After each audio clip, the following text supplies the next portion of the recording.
Well, it's International Nelson Mandela Day, and of course a number of activities are lined up to celebrate officially the former late great statesman Nelson Mandela, and these include the unveiling of two statues in the Eastern Cape today, one in Qunu at the Nelson Mandela Museum in Mthatha as well. So Leanne Manus is there to bring us those proceedings as we build up to the official unveiling. So let's take you back to Mthatha now. And Leanne, you had earlier promised us a look inside the museum, and I see that's exactly where you are. Indeed I am, Sakina. We've moved inside the museum. So the next two crossings, we're going to give you a little bit of a walkabout to show you what happens inside the Nelson Mandela Museum this here in Mthatha. And it is very fascinating to walk around and see the life and times. And at the moment where we are, we're sort of in a hall where you can actually see, this is not a display that is always here. This is a traveling display, and apparently from an artist that did these particular sculptures. They're made out of plastic, and they're absolutely brilliant, I have to say, of the life of Madiba. We'll try and show you as many as we can, but also, more importantly, with me, I have our guest, who of course is pretty much so we his guests, because this is what he is the CEO of, Dr. Vuyani Booi, who is the Nelson Mandela Museum CEO. Thank you for having us here. It's been a wonderful morning so far, just to walk around and see the collection that you have here, which is unbelievable. Yes. No, thank you for that, and thank you for appreciating our collection. Yes, you correct that what you see here, you know, are the sculptures which were designed, developed by another artist all the way from KwaZulu-Natal. So in a sense, these are not really belonging to the museum. We are not creating that impression, but what we are saying, this is a traveling exhibition trying to support the local artists and also trying to expose, you know, and you can see that this is all about, you know, they call it the life milestones of Nelson Mandela, you know. You look at this one, you know, this one is more about a Xhosa rite of passage or Tembu rite of passage, which is sort of depicting his culture, you know, his traditions. All the young men within the Xhosa, you know, call it a community. When they reach the age of 18 years, they go to initiation school. So Nelson Mandela went through that, you know, yes. And right here in this province, so that's what makes it so much more relevant to the area and the province. It is very much relevant, you know, and that's one reason as to why Nelson Mandela is even loved by the local chiefs, the traditional chiefs, the local people. Why? Because when they look at him, they see a person who is very much grounded, who was very much grounded in his own culture. Yeah. Yes. And it's important to keep the culture, it really is. I mean, we'll keep on walking and show some of the viewers as much as we can while we chat as well.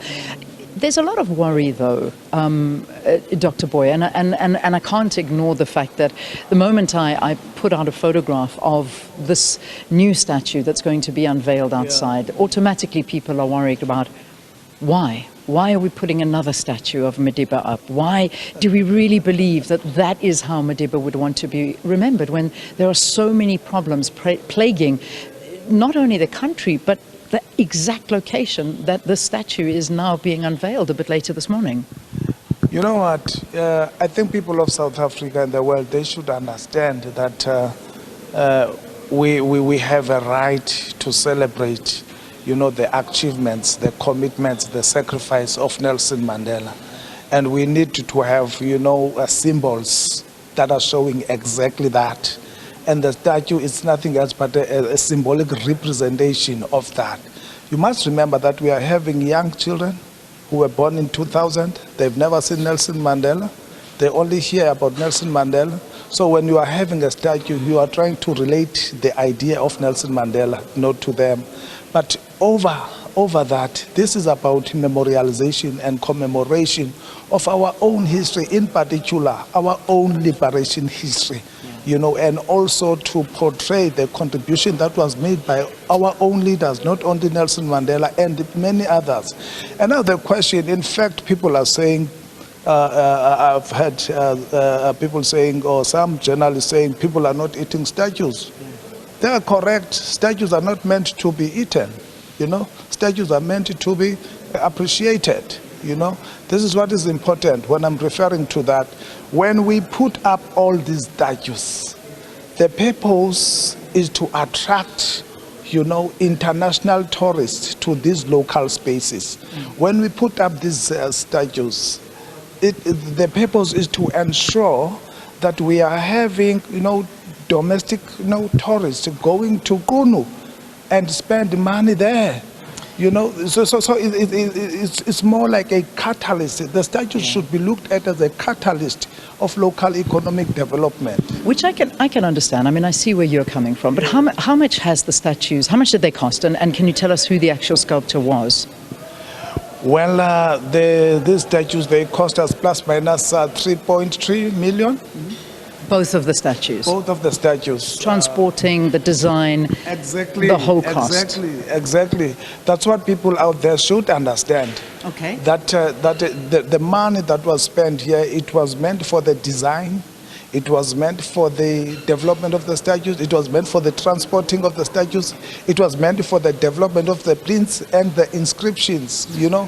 So there's a lot that is involved in the making of the statues. So tell me about, I mean, in terms of the artist, who is the artist? Well, the artist that we appointed, it was, is it Keketso? But it was led by Mr. Dali Tambo, his own company.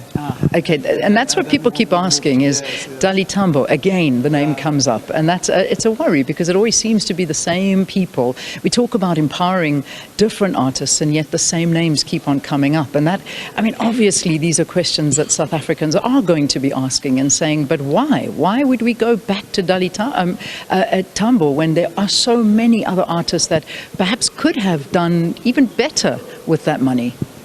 You're correct, but remember that it's got nothing to do with the Dali Tambo relationship with the Mandelas. You know, but he gets the money at the end of the day.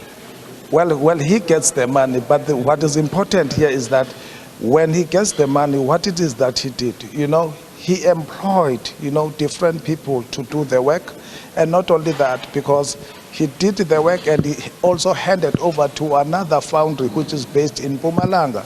So people of Mpumalanga, local people of Mpumalanga, they got the jobs. So it's not about him, but it is also about the spin-offs that actually came out of the money that we have given to that particular company, which actually benefited, you know, unemployed youth. We have a proof with us as the museum that when these were designed, developed, you know, when these were transported here, you know, there were people who were unemployed involved in the process. So we have that statistics, and that is very much important to us, because when we do these things, we are trying by all means to open up work opportunities. It really doesn't matter, even if it's a 5 days, it's gonna make a difference. It really doesn't matter if it's a 1 month work employment, it's gonna make a significant difference in that particular family. I suppose it does, it certainly does, but when you look around the town, and that's the worry, is that people look around the town, you look at the potholes in the town, you look at the amount of jobless, unemployed, young, drug-ridden, and that's one thing I have noticed in Mthatha, which is worrying. Young girl prostitutes walking the streets trying to make money to put food in their mouth. We belittle the cost at 3.3 million, but do you know how much that would change their lives? And one has to ask this question as I look at this magnificent piece of art that are put together.